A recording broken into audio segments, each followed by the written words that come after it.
quite sure that in progress of science and technology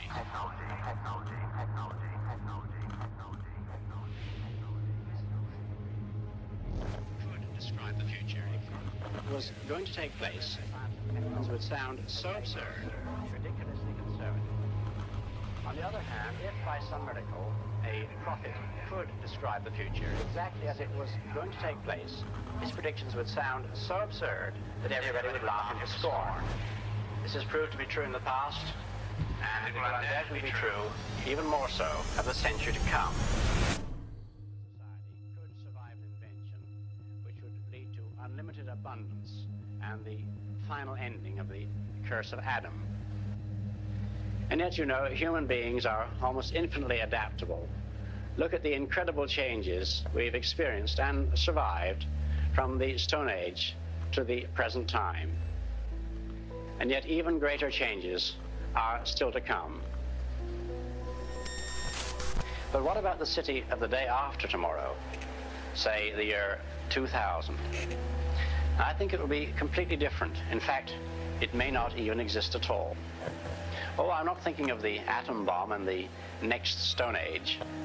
I'm thinking of the incredible breakthrough which has been made possible by developments in communications, particularly the transistor and, above all, the communications satellite.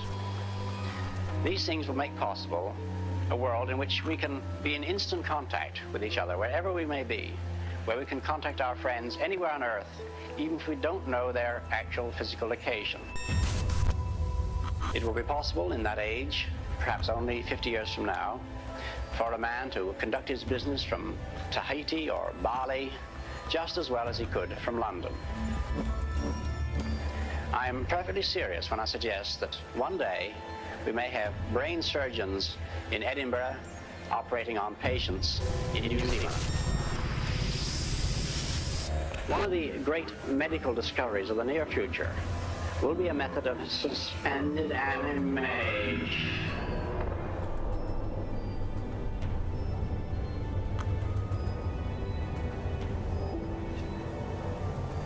In this way, us short-lived creatures will be able to travel enormous distances. Well, because it seems fairly certain that, at least at this moment in time, there are no other intelligent creatures in our own solar system. We'll have to go out to the stars to meet them. The first contact with intelligent extraterrestrials will be the greatest adventure in the future of man. It may not happen for centuries, but one day it will come. It will come. It will come. However, the most intelligent inhabitants of that future world won't be men or monkeys. They'll be machines, the remote descendants of today's computers. Now, the present-day electronic brains are complete morons, but this will not be true in another generation. They will start to think, and eventually they will completely outthink their makers.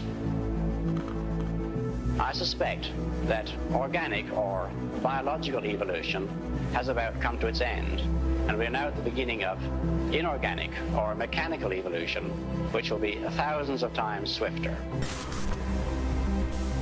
Looking as far into the technological future as I dare, I'd like to describe the invention to end all inventions.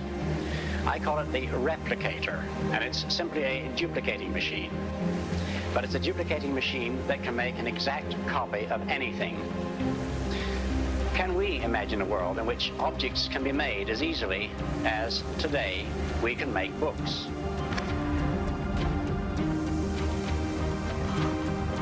The only thing we can be sure of about the future is that it will be absolutely fantastic, because the future is not merely an extension of the present with bigger and better machines and cities and gadgets.